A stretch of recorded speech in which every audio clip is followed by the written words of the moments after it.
join in using your telephone, there is a telephone on the audio pane right on the right side to your screen that you can click on, and the dial-in information will be displayed, and then you could just punch that into your phone. Also, you will have the opportunity to submit questions. You can type in your questions in the questions box, also to the right-hand side of your screen in your control panel. And you can send them at any time, and they will be answered during the questions and answers session at the end of the presentation. And now I would like to introduce our speaker. Susan Rosinski is the Stakeholder Manager and Regulatory Specialist for EROAD. EROAD is a member in good standing with the California Trucking Association and is also CTA's Executive Circle Club partner. Susan is responsible for leading the development of EROAD's compliance and regulatory operations in the U.S. and has over 10 years experience in the regulatory environment and brings knowledge from both carrier and driver perspectives. Her main objective is bridging the gap between customers and product developers to ensure compliance is achieved quickly, easily, and with lasting results. Susan, please proceed with your presentation. Well, thank you, Lupita, and thank you for letting us present here today. The title of the presentation, again, EROAD Choosing an ELD Provider. The reason that we're here is now that the mandate is going through, compliance date is December of 2017, there are a lot of ELD providers that are out there. So we have a good deal of knowledge. We do attend a lot of industry events across the country throughout the year, and so we have a unique perspective that we thought we would be able to share with CTA and its members. There are a lot of ELD providers to choose from, so hoping that you guys can get some tidbits out of this presentation to narrow that search down for you and maybe give you some thoughts and things to ponder that you didn't really think about before or that you didn't know about before. We are good members with CTA. We're Executive Circle Club partners, as Lupita did say, and we do the best that we can to support every membership that we belong to and every association we belong to. So hopefully we can provide you some good information, and here we go on our way. So choosing an ELD provider, what we will cover today. So for those of you that aren't very familiar with the mandate, we're going to do a brief overview. Like I said, it will be brief because hopefully you're already at that point where you know about the mandate, you know a little bit, and that you're just on that phase where you're looking for a provider now. So we'll do an ELD definition, we'll go over the exemptions, and we'll go over the compliance dates that you need to be aware of. Then we'll get into the meat and potatoes of the presentation, the top 5 things that you're going to consider that you should be considering when you're looking at an ELD provider. Some of those are accuracy and the reliability of the system, the safety and the security of the data and of the system itself, what type of support that you're going to need and that you should be thinking about for your drivers and for your vehicle and for the system itself, driver safety, you're collecting this data for ELD, what else can it do to help you improve safety in your organization, and then also, what else can this do for me? You're paying for the data, you have to use an ELD, but what else can you be doing so that you can increase your ROI for putting this device in your unit? We'll go over a couple of resources that you can go to, and we also have internal resources here that can help you out. And then, like Lupita said, we will have a question and answer session at the end. If we do not get to your question, please know that there's my information at the end of this presentation. Lupita has our information. Please reach out. We will try to get to everything that we can. But if you do have something, there's always after the presentation time that we're here and we're available to help you out as best that we can. Okay, so ELD. What is an ELD? An ELD stands for an electronic logging device.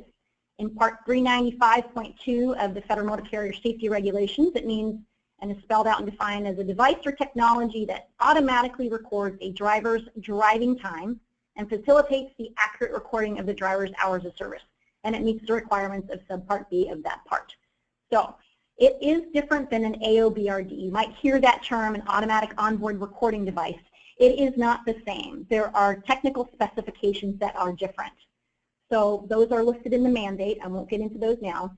but basically what the key requirements are for an ELD or an electronic logging device. It's not necessarily a physical device, but it's more a technology platform. It has to be connected to the CMV's engine, and that's going to track vehicle movement and operation. There's certain things that are collected, like the date and the time and the location, and that's automatic. It has to be tamper resistant. Notice they don't put tamper proof here. As we all know, there is nothing that a driver can't mess with, but it has to be tamper resistant and show evidence of if the unit's been tampered with. And it also needs to allow for annotation by both the driver and the carrier to explain, to make edits, and to correct the records, other than the drive time. The drive time is automatic, and that is never going to be edited or annotated. So who needs it and who is exempt? So for you guys that are here, we're going to get through what those exemptions are pretty quickly. So all drivers that require a record of duty status must transition to ELDs by the compliance dates. Those dates we'll get to will be on the next screen. The exemptions. So let's do the simple ones first. So drivers of vehicles manufactured before model year 2000. So if you have a vehicle that's 1999 or older, you do not need to have an ELD. So drivers who conduct driverway towaway operations where the vehicle being driven is the commodity being delivered, so they're delivering the truck, that is the commodity, they are exempt from the regulations. And then your time card drivers. So your drivers that are currently using time cards, they can continue to do so unless they fall outside of the short haul exemption rules no more than 8 days in any 30-day period. So now this is a rolling, not set period, and we do get a lot of questions on this. So it's not like a calendar January 1st to the 31st February. It's a rolling 30-day period like your rolling counts that you're doing for your weekly total. So in any 30-day period, magic number is 9. If your short haul driver falls outside of those restriction requirements for short haul, in 9 days in any 30-day period, they're going to need to use an ELD. You're going to have an ELD. So if you're not already having that information and that number in your head, do my drivers go outside of the short haul exemption requirements in that much in 30 days? Start checking that out. Start looking at that. Start seeing if you do have 1, 2, 3 drivers that do meet that will need an ELD. Okay, so compliance dates and phases. So right now, we're in the awareness and transition phase. So carriers and drivers that are subject to the ELD mandate, which we just went over the exemptions, so if you are not falling into those exemption categories, you need to prepare, be aware, and get ready to transition to adopt an ELD. So that is right now. And that is until 12/18 of 17. I love that date, 12/18/17. It confuses me every time. So it's next year, not this December, but next December. So right now, until next December, we're being aware and we're transitioning into ELD. So until then, you can use paper logs, you can use electronic logging app. For drivers have that on their phones, that's considered the same as paper. An AOBR, if you already have a device that you're using to collect hours of service. If you're unsure if you're using something that's considered an AOBR or an AOBRD, call the company, call the provider that you're using and ask them. Ask them if they are qualified and considered an AOBR. And then you can use an ELD. So if you pick a company that's on their registry and they're certified and registered as an ELD provider, you can use them as well. And that's from now until 12/18/17. Phase 2 starts next December, and that's a phased-in compliance phase. Unless you're using an AOBR, you have to be using an ELD. If you're using an AOBRD, you get an extra 2 years, so that gives you till 12/16/2019 to be compliant with the ELD mandate. So everybody is going to have an ELD by December of 2019. If you're not using an AOBR, you need to have an ELD by December of next year. So those are the compliance dates and phases. And something that you guys should be aware of and think about. So it's November right now. As we know, the holidays zip through pretty quick, so November and December will be over just like that. And then here come January. Hopefully you guys have done your research and you're well on your way, because you got to think about timing and the implementation process of doing this. It's not going to be a month thing where, you know, you find somebody, you pick them out, you put them in your trucks, and you're out on the road. Your drivers need to be trained. the safety people need to be trained, your dispatchers and your office help. It's a new system, it's a new thing, and there's a learning curve for everybody. So thinking about the different types of learners that you have, give yourself the time to onboard, to do it properly, and then to get used to the system. Don't think that in November you're going to implement this and put them in all your trucks and send your drivers out on the road by the compliance date. That wouldn't be fair to them, and it wouldn't be fair to you. Give yourself the time. So do the full research on what system you're going to use. Give yourself the time to do that. So that is a quick briefing on the ELD mandate. If you have any questions about that, please let us know. We can help you with that. And now we're getting into the 5 things that you should be thinking about when you're choosing an ELD provider. So the accuracy and the reliability of the system. So you know you need an ELD, you know when you need it, so narrowing it down, you must be able to trust that you've captured and you have access to everything that is required to comply with the ELD mandate. So you want to be audit ready. What does that mean? Well, getting audited, everybody's favorite thing, is not the time to realize that the ELD that you have chosen does not collect all of the data required to meet the mandate. You want to make sure that it has everything that's required and it's going to be fully compliant so that you are audit ready. So things to look for: transparency and a high system uptime. What does system uptime mean? It's how often the system is up and running. So EROAD has a 99.991% uptime.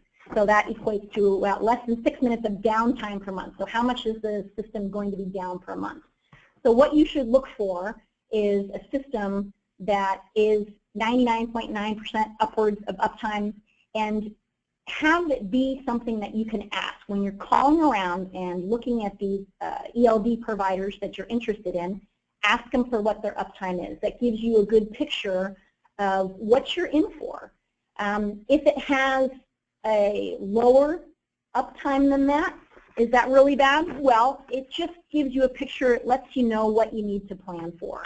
There will be times the system is down. How you're going to manage that, how your drivers are going to manage that, your dispatchers, and it's best to know ahead of time. It's actually really the best to not have a lot of downtime, but if there is some downtime, what you're going to do to manage that.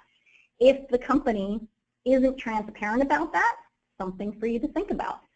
They do manage and they do monitor their uptime and their uptime and their downtime. So if they're not readily looking at giving you that information, just something to think about. And if they are and that number's a little bit lower than 99.99%, just be aware that you will have to manage that when the system is down. And when the system is down, you're going to have to use paper logs, and that comes in for the audit. So managing the paper and the electronic part of the system, how that will be shown and how you're going to deal with that in the organization as well. So another thing to look for is evidence of independent or additional testing or verification of the system that was conducted to assure compliance with the regulations. Now, so if the unit's accuracy has been independently verified by an independent third party or a regulator, look at what percentage minus plus that the system is accurate within. So ask for that information as well. Is the system third party certified?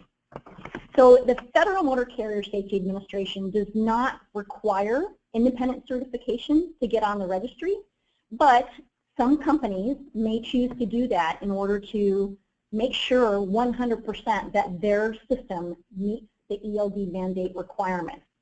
So ask, say, are you self-certified or have you gone that extra mile? Are you third-party certified, independently certified as well? It isn't required again, but what does it say about the ELD provider that does that, that provides that independent certification, third-party certification on its own to ensure that that system is compliant? During audit time, that is something that is going to give you peace of mind, and you won't have to worry because your ELD provider has done that for you. They've done their homework to make sure they're in compliance so that you know that you're in compliance. And then another way to look at the accuracy of the data is to compare. So if you do give yourself the time, you're not going to implement the solution a month or two before, but check the system. How can you check the system? Do a pilot. Find out a couple, your final two that you're looking at that you're really interested in, run a pilot. You can put in one or two, compare them together, look at the data that you're receiving, look at how you're receiving it, the format that it's in, if it's easily readable, if it's understandable, if it's user-friendly, and if it's accurate. If it's accurate and the system's reliable. So when you use the system, you can pilot a system, you can compare. That is a great way for you to see if the system is accurate. You can compare them and look at the difference. So accuracy and reliability, trusting that that data that you're collecting is correct is number one thing to look at. So number two, getting into safety and security. And safety and security here, we're talking about data. You should own the data, and you have the right to have it stored and accessible with a high degree of security. Now, data, is this really important? Well, we often become desensitized to the data we handle in our everyday job. So it's important to see how, if that data was put into the wrong hands, it could be used. So data security and data privacy, those are important issues to think about. You have business-sensitive information that you're collecting. The ELD is collecting information about your driver, his location. It has his driver's license information in there. That is one piece of the puzzle for identity feeds that they need. What cargo, the bill of lading, what you're hauling. So these are all very sensitive information. So knowing that data is secure and that your ELD is doing, your ELD provider is doing what it can to ensure that, gives you peace of mind so that you don't have to worry about it. So look for their security and their data privacy policies. A question for you to ask, who does this data belong to? So when you're looking, make sure you ask that question. The answer should be you. It is your data. We are holding it for you and storing it for you, but it is yours. It belongs to you. That is the answer that you should get. And whether the product conforms to U.S. and international standards for technology security, such as FIPS and common criteria. Now, FIPS and common criteria probably not going to mean a lot to you guys, so I'll go over it a little bit just so that you know enough to know what you're asking for. So the technology FIPS stands for the Federal Information Processing Standards. It's a U.S. government computer security standard used to accredit cryptographic modules. And the common criteria is just another one. It's another accreditation process. So the FIPS has 4 levels of security. Number 1 is the lowest level. That's what personal computers use for their encryption boards. Number 2 would be tampering requirements and things like that. 3 is one of the highest. That is military grade brute force protection. And 4 is the highest. So you want to ask your provider if they have FIPS protection, what level they're at, to give you kind of an idea of what they went through to make sure that data is secure.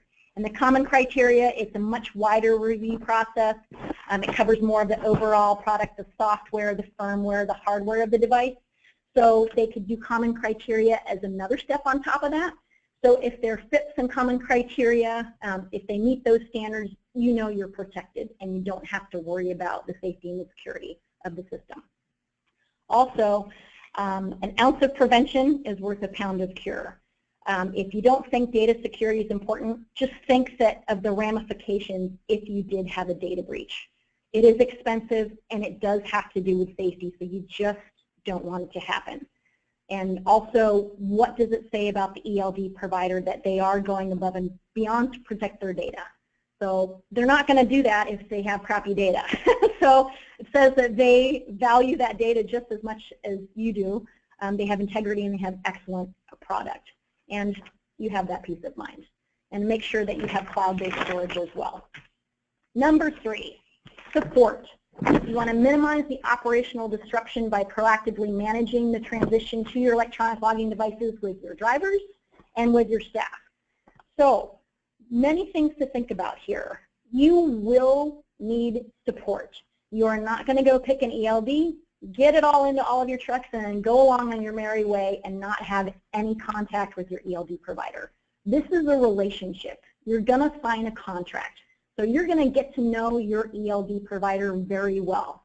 It is good up front to know what type of support, the quality of the support that you're going to be receiving for your drivers, for your support staff, for your safety supervisors, and for the owners of the company as well when you need that.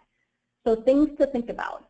Go to the website, look at their user manual, the quality of their training materials, and the guidance materials for their ELD and for their other products as well. Look to see if it's in tech speak or if it's in driver speak. A lot of these folks that write these manuals do not understand the level that the drivers can read or the level it needs to be at. So look at that. Read through the user manual. If you can understand it, fantastic. If it's in another language, if it's in tech and you're not going to understand it, it's not going to be very helpful. So look at the training materials that are provided. Look at your hours of operation. If you're operating during the day, look for the call center hours. So if the provider has a help desk, what those hours of support are, if it's 24/7. If you don't operate in the middle of the night, you're not going to need 24/7 customer support. But if you do, that's something to think about. What are the hours of the operation for your customer support teams? Support for the software itself and the product. So look at the frequency and means of the system and the software updates. So a company that is updating their software and their device a lot, you want to understand that they're doing that because the technology changes rapidly. And so they might need to do that to increase the power of the system or what the system is doing. And it also shows that they're supporting the customers because they're listening to the pain points and they're making those changes needed and required not only to stay in compliance but to make the product better. So look at that. Look at how often they're doing that. And also, if there are software updates and updates to the system, if there's a cost in that to you, the carrier. Because sometimes that's in there in the fine print that when they do this, it's going to cost you money. So check to see if those updates are going to cost you money. The vehicle, if it's suitable for all years, make and model, you might have a mixed fleet where you do have some trucks that are 1999 or older that aren't required to be in a mandate, but you might want to put an ELD in that vehicle. Is the technology provider that you're looking at for the ELD, can they support that? Can they support all vehicle makes, models, and years so that you can have a mixed fleet and it's going to be seamless for you in your organization? Some ELD providers can support that and some can't. So it's a good question to ask if you have a mixed fleet. Or if you have older vehicles and you still want to do the mandate because you want the support. Continued customer support and service, what that's going to look like for you. Because like I said, looking at the amount of time that you're signed into this contract, it's going to be a relationship. And so what does that look like? Do they support your business model? Do they support your business operations? One thing that I tell people to do when they're looking for an ELD provider, get online, look up these companies that you're interested in that best fit your business model, call their customer service team. Ask them questions. Get the quality of the responses. See how long it takes you to get an answer if you're emailing them. The quality of the answer that you're getting. Who is answering those questions? Something that you should look at is, does my ELD provider that I'm looking at have a safety and compliance person on the staff that can answer those questions for me? Do they have expertise in the field that for regulatory compliance that I can ask if I have a specific question? That is very important to look at as well. And the last thing is hidden costs and contractual terms for support and training. Some ELD providers charge, and they charge a hefty sum for support for onboard training. So see if that's included. If you get a certain amount of customer care calls per month, sometimes there's a limit.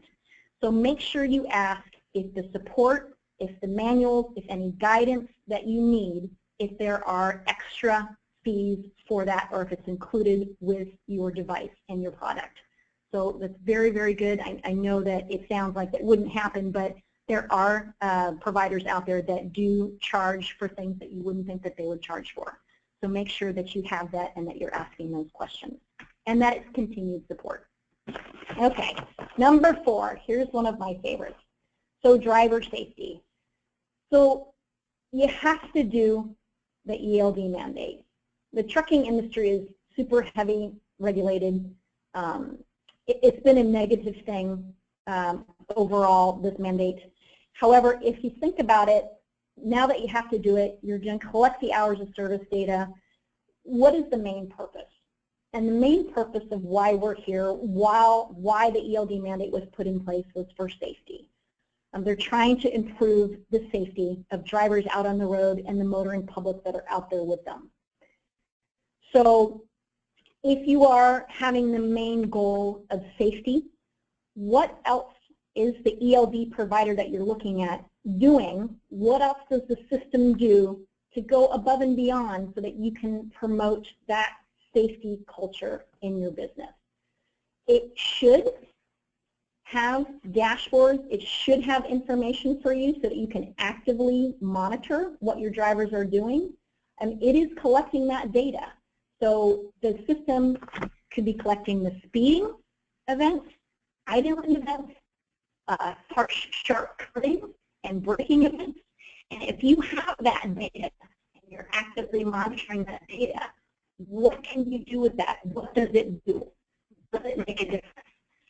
We did our own internal research on this because we have the data, and we show that if a carrier is actively viewing and monitoring this data, the speeding data in particular, they show a difference that they have 38% fewer speeding events. What does that mean? It's decreasing your chance to have an incident or an accident, decreasing your chance to get tickets. It's improving your safety record, and as a nice little bonus, you have an instant driver incentive program already built in. So these things should come along with your ELD solution because it is for safety. So you're collecting hours of service data. You're doing what's required by Federal Motor Carrier. Why not have this information that's already there be used to even increase your ROI and to make your company safer, make your drivers safer? So look at the reporting. There's speed reporting, idle reporting. Those things are not only going to help you safety-wise, but they are also going to help your ROI because you'll see a decrease in fuel costs. So you have those decrease in fuel costs with decreasing your idling events and your speeding events, improving your safety. It is a great thing.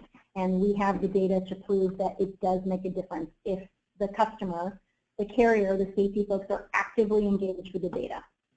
So look, you have the data. You're paying for the data. You're being mandated that you have to collect this data. You might as well use it. It's good to use it. It does make a difference, and you can increase your ROI by preventing an accident, an incident, and you're being proactive and not reactive. So it's very important. Driver benchmarking, leaderboards, they have all this on there. And then, like I said, instant incentive programs. Drivers, overall, what I found are very competitive in nature. Number one, you start giving them the data, they appreciate and like that they're looking at their data.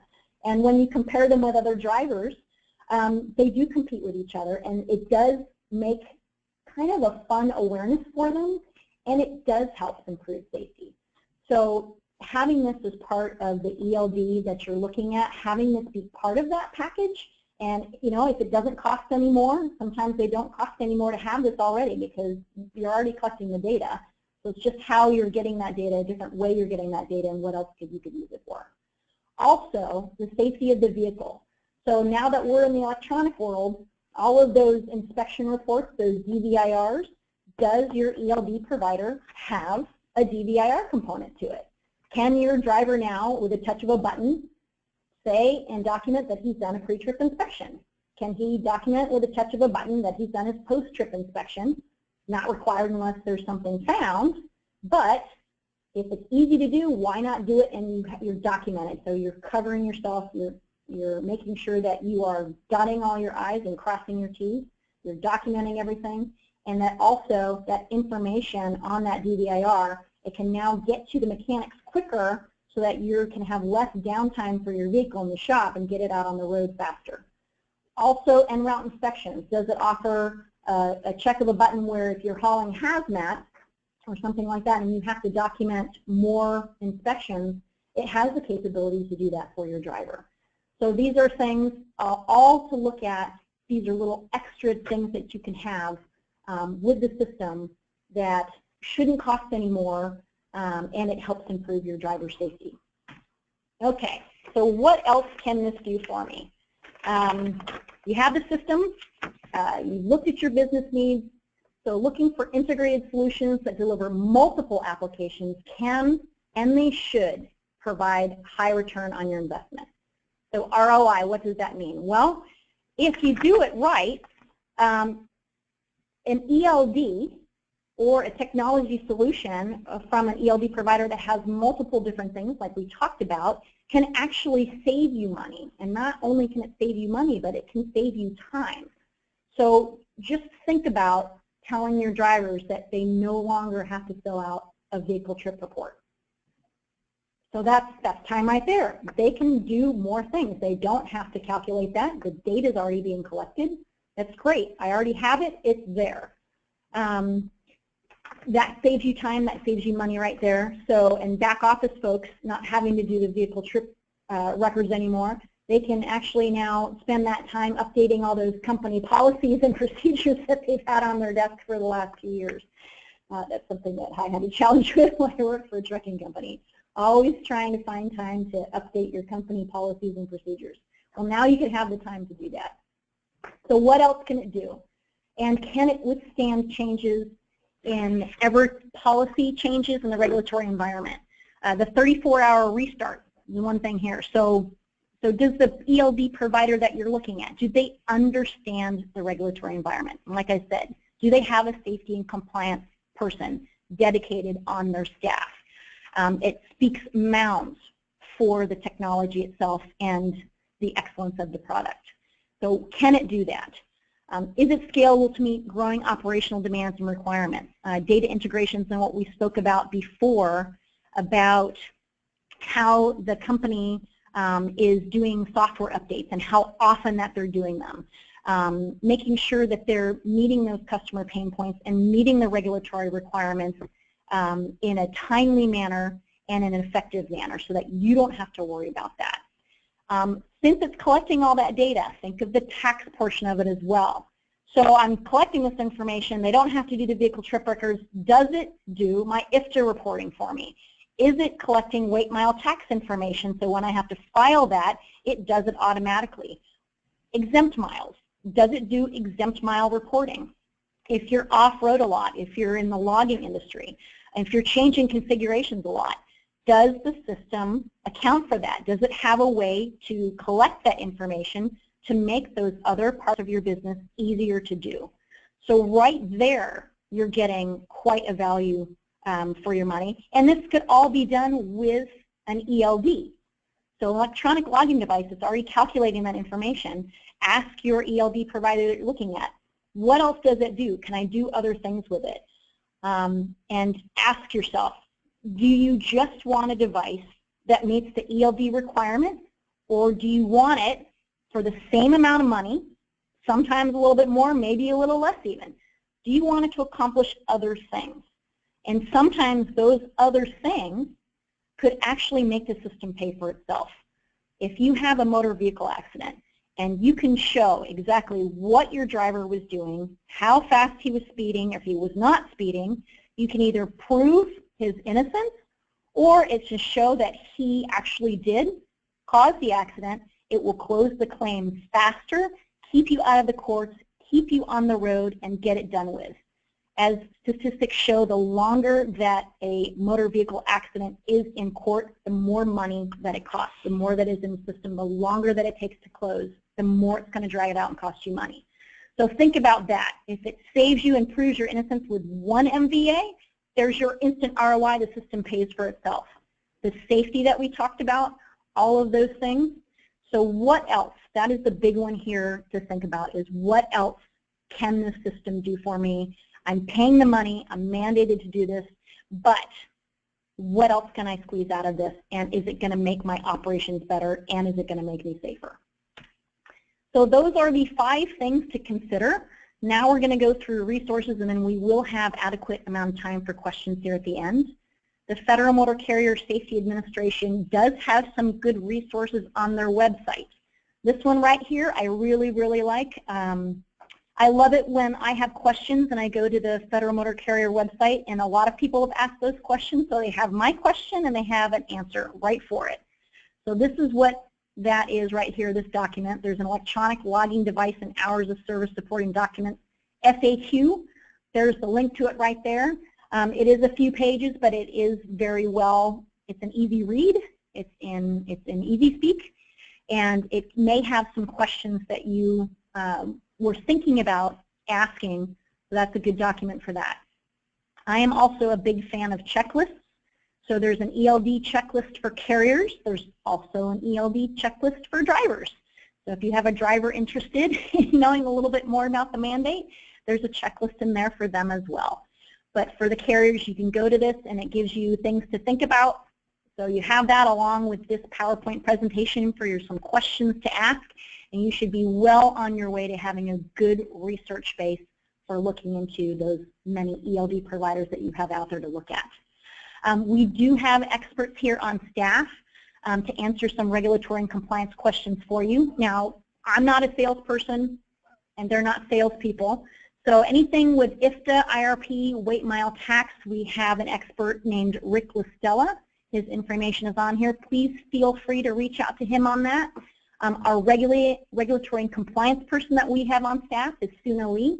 Her information is on there. She is excellent, and she gets around and has a lot of associations that she attends their events throughout the year, so she has a lot of good perspective and has gotten a lot of good information and colleagues out there that she can help you find what you need if she doesn't know it.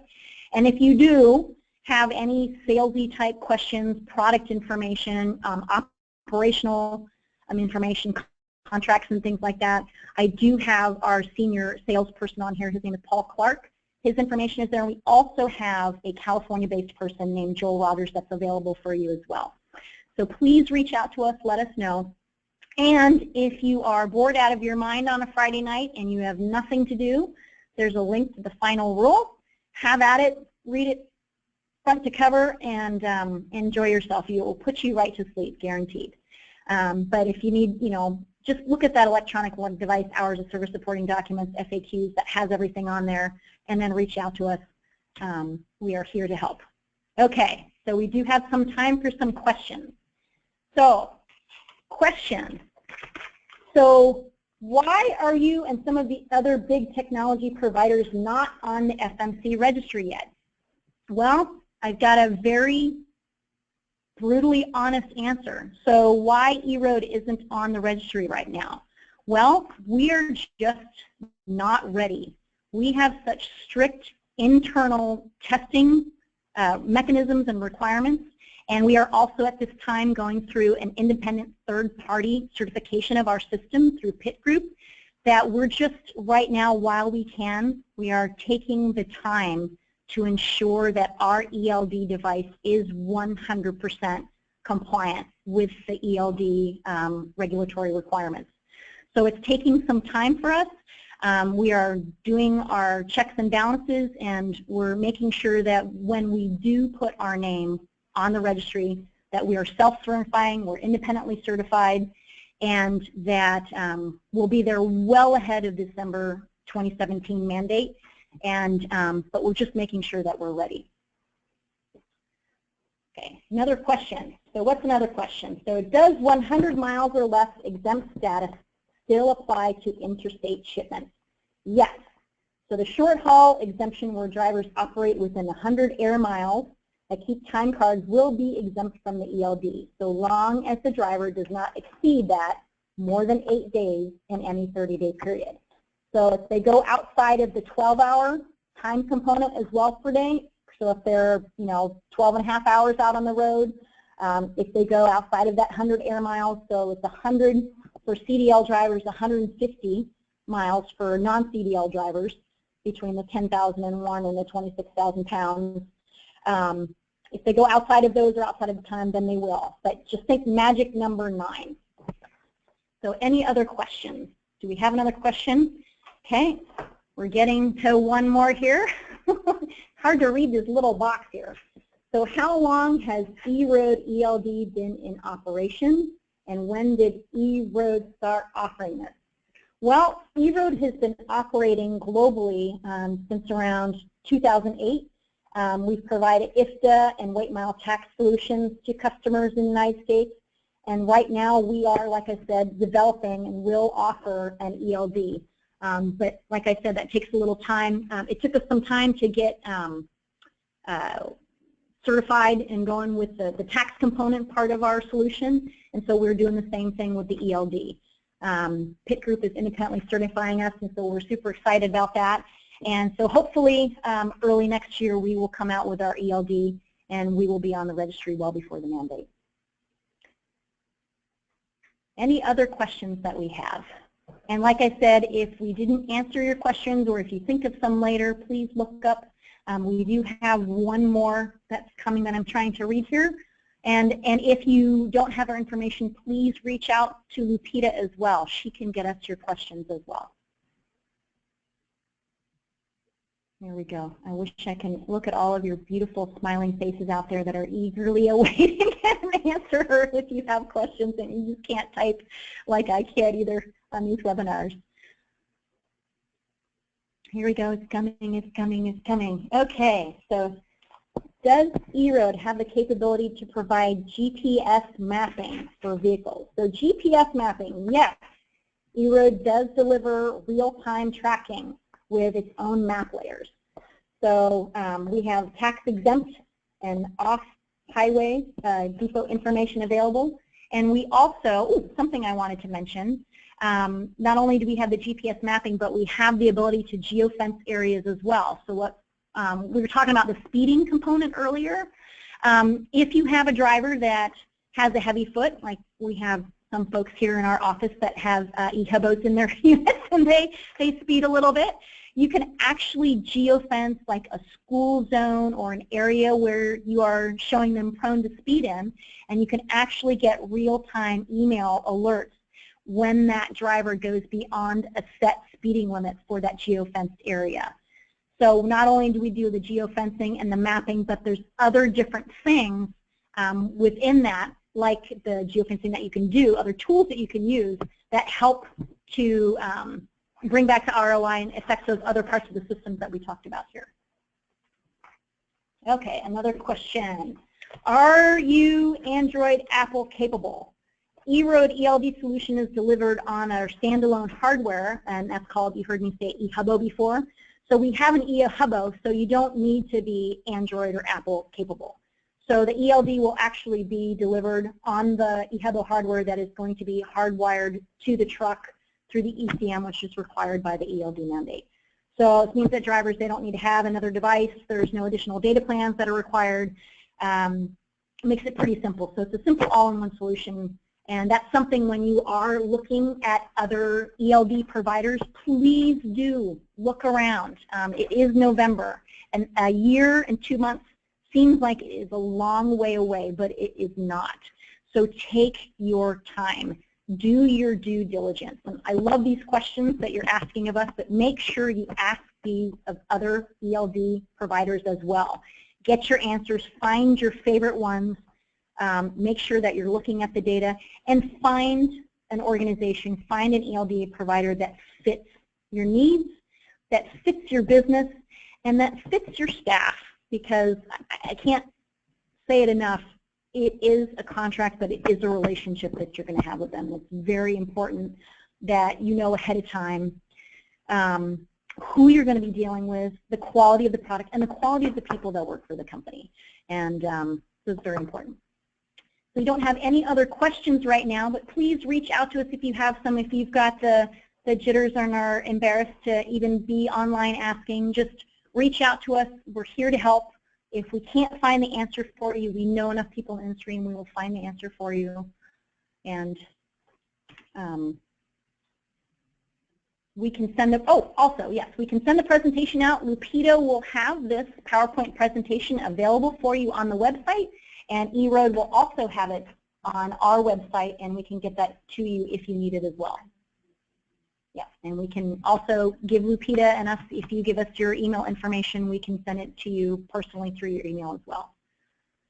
and some information about EROAD coming up, but I think that's it. So Lapita, I will turn it over to you. Thank you guys so much for your time. I know it is, it takes a lot to cut out of your busy day to attend something like this, but I hope that you got a couple of things that you weren't thinking about before, and that there's also some other things that you now are armed with some information that you could fire away and be able to whittle down your choices so that you've got a couple of good choices for you and you don't feel like so strapped and stranded out there that this ELD mandate is just horrible. It actually is a good thing, and it actually can help, and it actually could save you money and increase your safety, which is what it's all about.